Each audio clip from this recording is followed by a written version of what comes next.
Yo, welcome back to another episode of the Larry Ohh Show. Got my co-host with me again. It's John. I'm Larry Ohh. This is an FL Studio podcast, and we talk everything FL Studio and music production. We're going to be announcing the winners to last week's giveaway that we had with my best friend Jacob, where he's given away his entire catalog of plugins, as well as my entire catalog of FL Studio courses. We're going to announce the winners in the pinned comments as well, just like last week. On top of that, we're going to be introducing a new keyword, key phrase today. And 5 winners are going to be getting my entire FL Studio course and a brand new edition that we just talked about, but you'll find out what that other prize is later on in the episode. So 5 winners are going to be getting all of my courses plus something else. So go to YouTube. Stay tuned. And no guest today. We're going to have a really cool episode. I wanted to start out, I was trying to think of some new segments to do. We don't have a guest today. I want to make the pods with no guests a little bit more, just trying to make things more entertaining. Thought of a couple ideas. One of them was FL Studio Trivia. Yeah. Here we go. So here we go.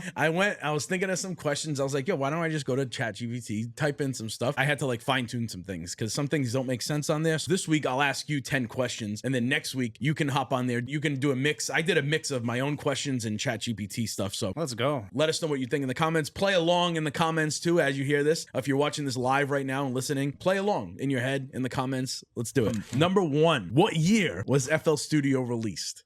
What year was it released? I can give you a multiple choice on this one if you want. Sure. 1994, 1999, or 1997? I'll say 94. 97. 97? 97. Wow, okay, Yep. yeah. I I don't thought know. it would have been before that, for real. Honestly, me too. When I saw that and I'm like, 97. Yo, yeah, I didn't know that. That's crazy. If somebody just asked me that question, I wouldn't know it like right off the bat like that. Yeah, yeah. I would have said 94. All right, this is an easy one. What was the original name of FL Studio when it was first released? Would that be Fruity Loops? Yes.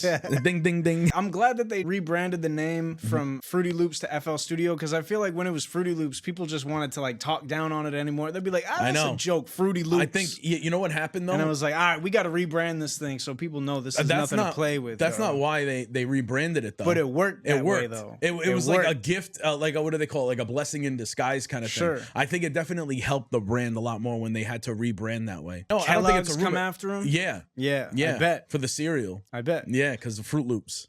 Which is crazy to me. I got to dive into this. If you know in the comments for a fact if this is true, drop it in there. I can say that I haven't really done extensive research on this. This is what I've heard over the years and years, why they rebranded it. Trademarks and copyrights and things like they go in categories. That's a food. That's a food and drink. You know, that's in that whole realm. Like that falls under a completely different category. So how can somebody like in that kind of category sue a company that's in a completely different category than not even close to being the same thing? It's not like somebody came in with like a breakfast bar and started naming theirs like Fruity Loops breakfast bar and it was a different company, or like even like sort of close to that that cereal breakfast brand. I don't understand it. Yeah, I would just say the name is way too similar. Even though totally different thing, it would just be like people talking about it. Same people would be like, that's too much. You know what I'm saying? Too much Fruity Loops going on right now. We're gonna have to dive into that more because that's pretty interesting. This is a good one. Essentially, there's 2 right answers for this. It might be more than 2. So any one of these would be correct. Which tool in FL Studio allows users to quickly quantize notes in the piano roll? The quantize tool with Command Q,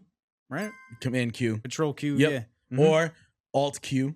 And then even sometimes just Q, I believe. So if you go to piano roll, it's also Shift and Q. So it's Control Q, Shift Q, and Alt Q. So there's 3 correct answers. Quick quantize start times. Oh, that's fine. Wow, that's something that I never used. So that'll only quantize the beginning of the notes. You know how sometimes when you do that and it does the beginning and the end and it just does hard cuts on both sides? Yeah. That will leave the tail ends of those notes, say if you're like playing stuff out smooth, and if they carry into one another, it'll leave those. It'll leave all those tails. So that's something that I don't even remember being there, but it is. So there's 3 correct answers to that. Next one. You're like 2 for 3 so far. Which somehow which mixer effect in FL Studio is designed for mastering and features multiband compression, limiting, and EQ? Would it be the multiband compressor? Nope. Wait, say that question again. Which mixer effect, aka plugin, in FL Studio is designed for mastering and features multi-band compression, limiting, and EQ? Maximus. Got it. Yeah, Got it. Yeah, Here's a good shouts out one. Maximus. Yeah, It's all right. I don't utilize it enough, and I really should. I really should. I'll use it. If I've got something that I've mixed kind of low, then I've noticed Maximus is good for what it is. But if I'm already like at a certain like dB and I put Maximus on top of it, it just like fattens it up and doesn't make it like the loud that I want. You know, I don't think I've ever taken the time to really dive in to understand how everything works in there. I get a little bit confused. I use that Master Aid preset. You know what I'm saying? Yeah, that's what I'll do. That's my preset. I've ruined a lot of masters with Maximus because I've never really understood it to the point where I should. Yeah. I got to gut down enough to where I can get stuff to sound good in there. And I know roughly what I'm doing. But at the beginning, man, I would ruin so many things thinking that I was doing something good. And it was just like, I was squashing the shit out of everything. Like, yo. But like, facts. This is a good one.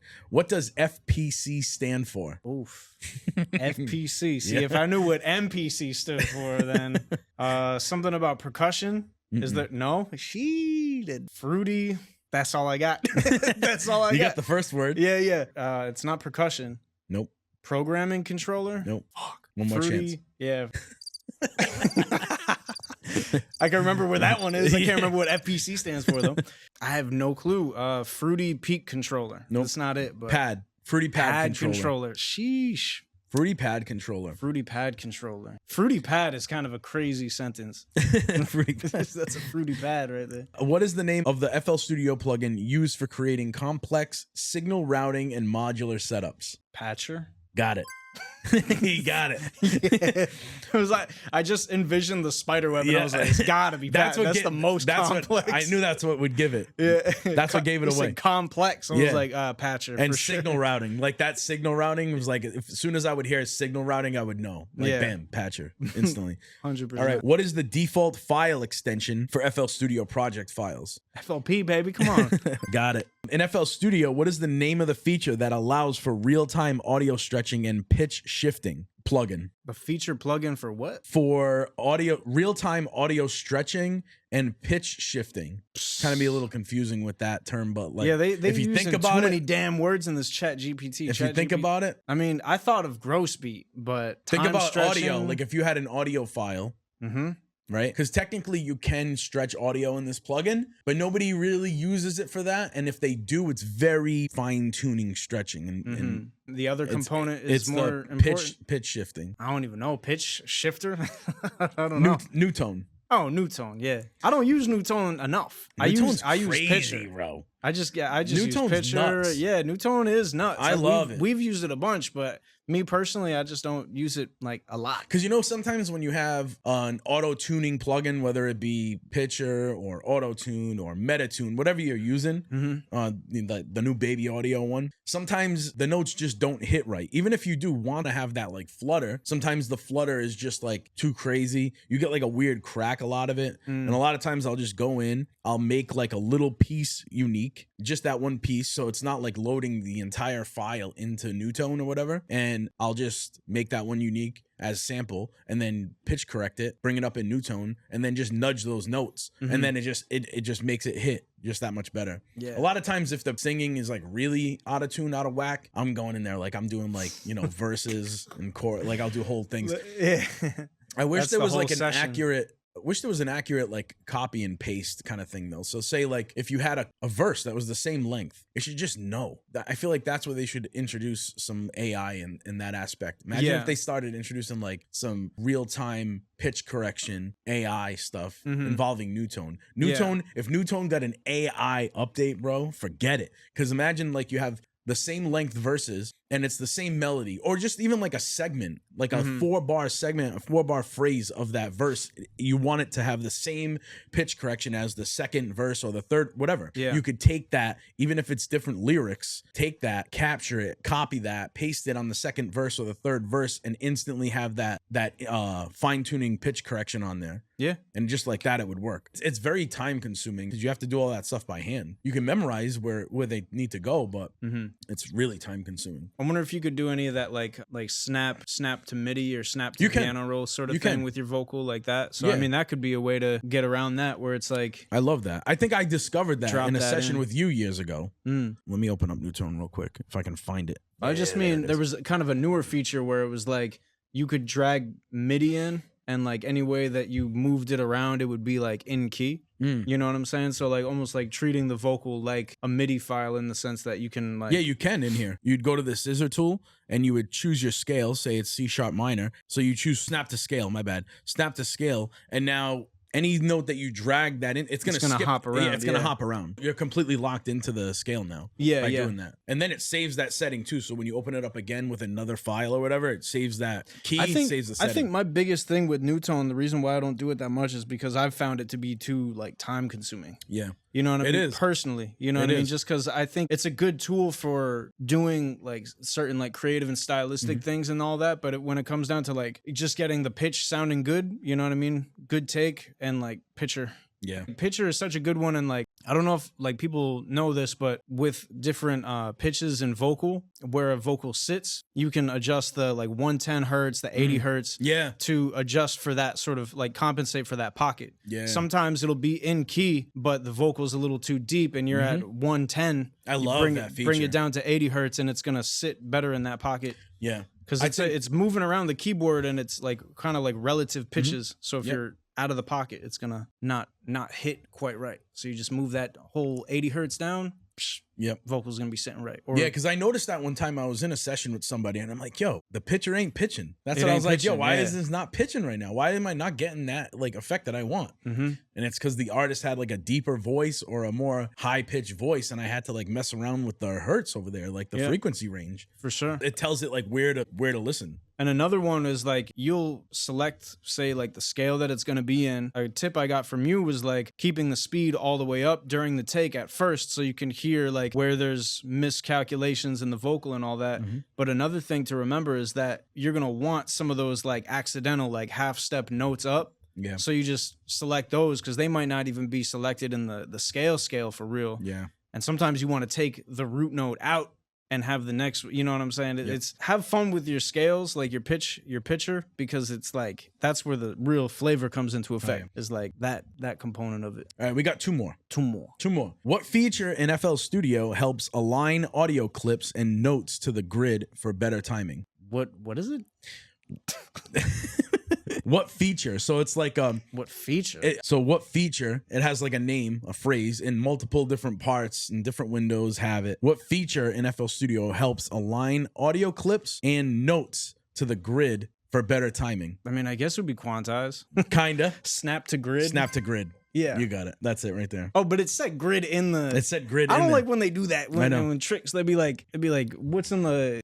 They use the word in the thing. I could have fine tuned that to maybe say piano roll or a playlist. Oh, okay. You know so was that what you mean? Like you changed some of the answers to kind of and some of them I just added my own questions in here, like on top of it, and then I would like fine tune it because you got to check it. You got to check it. I'm more just trying to save a bunch of time with stuff now, and I'm like, yo, I got to get into ChatGPT more and start utilizing it more for the podcast, just for things in general, just like content creation. I was just telling Merc too, like I got to hop into that more. I got to utilize it more. I'm slacking by not using it as much. Every business needs to have some sort of AI function for sure. At this point, there's no reason not to. For real. You know what I'm saying? One more. It's one of the harder ones. Oh, who knows though? You could get it in a second. What is the name of the built-in FL Studio synthesizer known for subtractive synthesis and included in Producer Edition and above? Bro, what? Subtractive synthesis?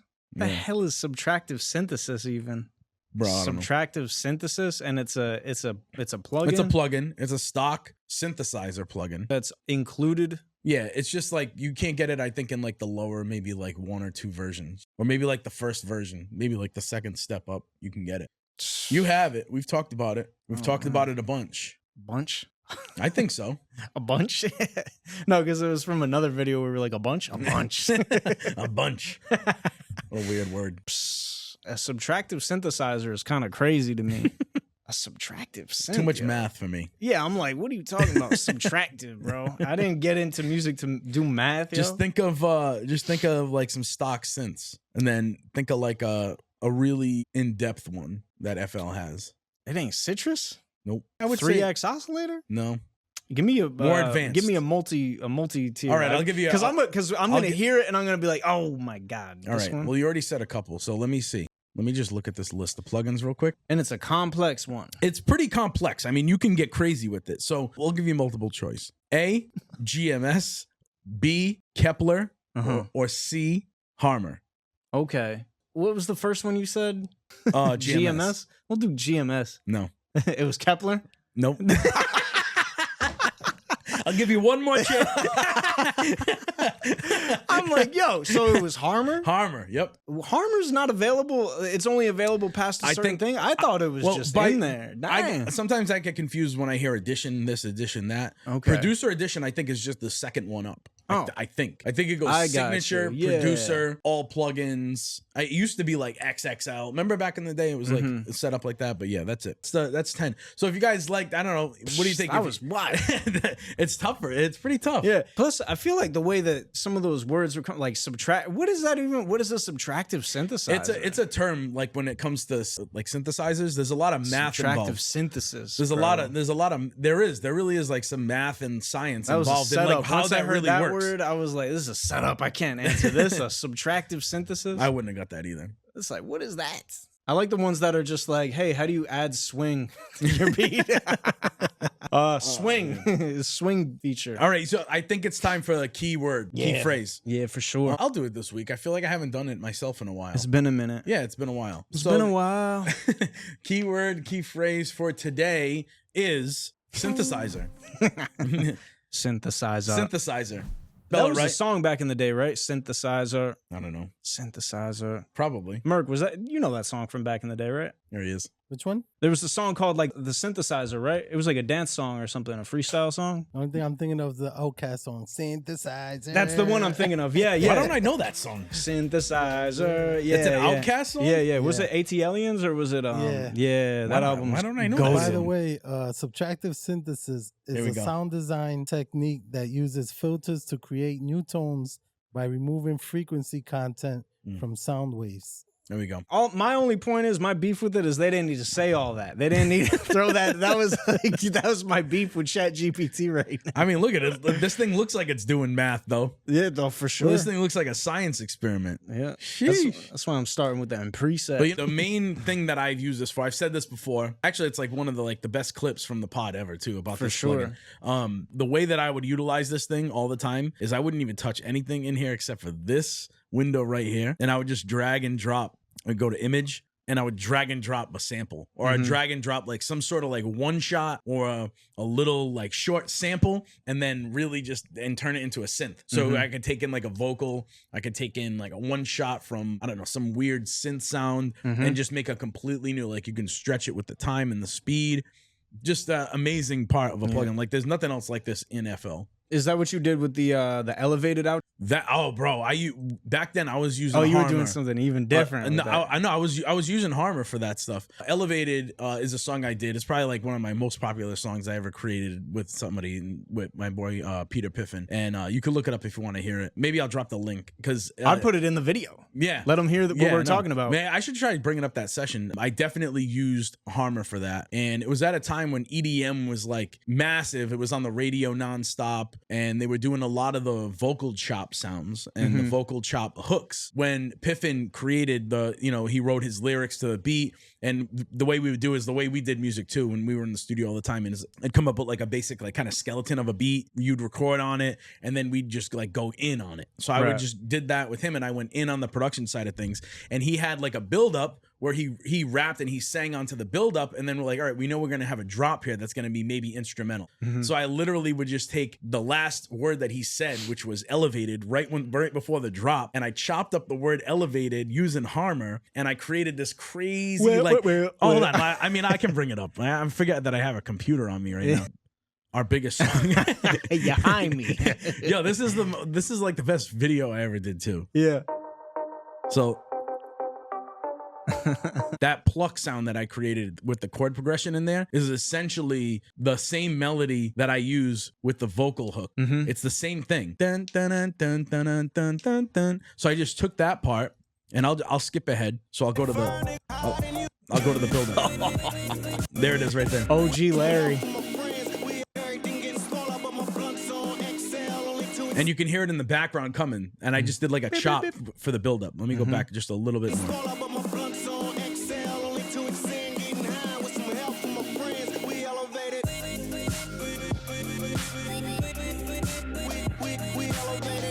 Hell yeah.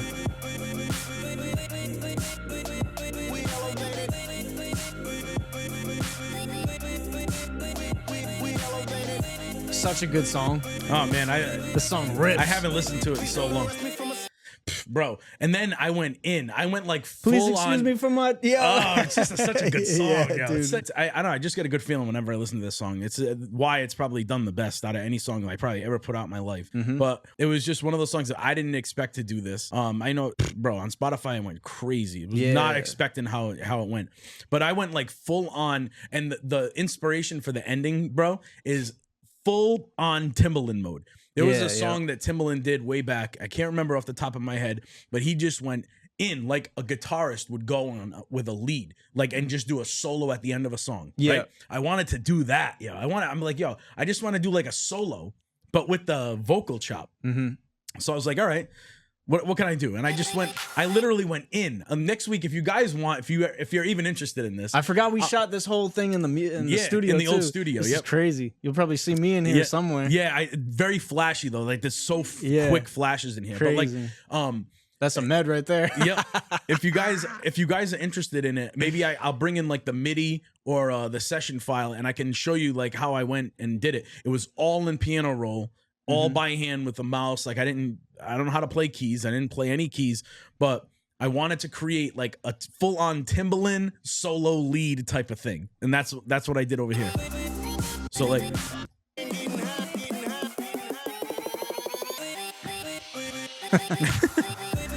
so like you see, oh, this one's a little different. That's crazy. Right here, it's gonna change up. Jungles. So right now, I just go crazy on the solo. Right here.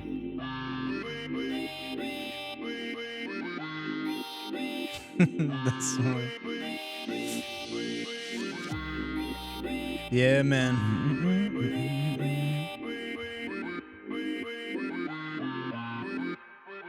And that, by the way, I made a mistake. It wasn't the word elevated. It was the word we. And we elevated. We. So he goes, we elevated, like right at the end of the drop. I took the word we, and that's what I created pretty much that whole hook and the leads and the solos, like all out of that. Just the word we. And that was all because of Harmer, bro. Yeah. All because of Harmer. I just went in on Harmer. Yeah. And essentially just wild. Created that beginning chord progression.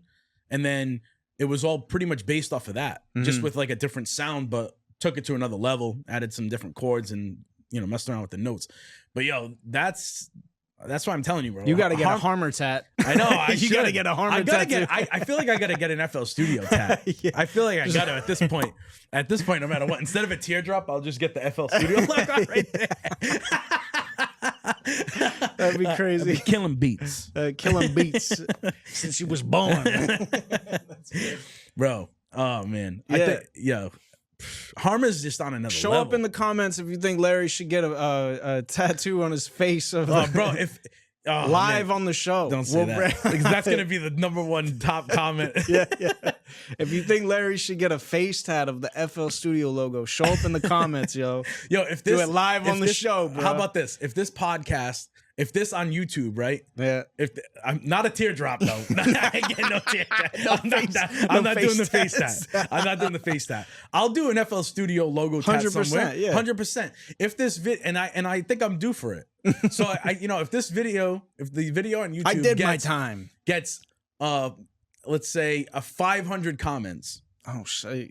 Yeah. 500 comments, because I think that's reasonable. If we get 500 comments on this video, I'll get an FL Studio tat. Not on my face. On the show though. Do it on the show. If we can get somebody here that can do it. Yeah, for sure. If we can make that happen. My little cousin will come by with the tattoo. I'll have hepatitis B. A through Z. Hepatitis A through Z you'll get. My boy will come right now. He'll bring a bottle and everything. He brings a pen, a needle. It's Joker. My boy Joker will come through. And a soldering iron. Yeah. We'll keep this one short and sweet this week. I think what I was getting to is like, I know I mentioned something about like giving away special thing, but we're going to have to save that for next week. Okay. I think we're kind of like running out of time, and what I wanted to do with that other segment is going to take a little bit. So I think we're going to save it for next week, and we can dedicate almost the whole episode to that because it's going to be a lot of fun. I think if you guys join us in the next episode, you're going to get a lot out of it. It's going to be something really different. So this week we did the trivia. Next week we'll do a quick trivia, and then we'll hop right into the brand new segment because that pretty much like ate up the whole episode. Yeah. But yeah, again, we did the keyword, key phrase. Comment that in the comment section down below. 5 winners are going to be winning every single one of my FL Studio and music production courses. With that being said, if you want to plug anything, plug it. Man, just hit me up on Instagram, you know, ITS John Phelps. I'm on TikTok as well, you know what I'm saying? Making beats, making music. Just pop in, show some love. That's it. Hell yeah. Bang. Man. So yeah, I appreciate you guys listening, watching, wherever you are in the world. Please make sure if you haven't already, like, comment, subscribe, and as always, share this with a friend if you get me.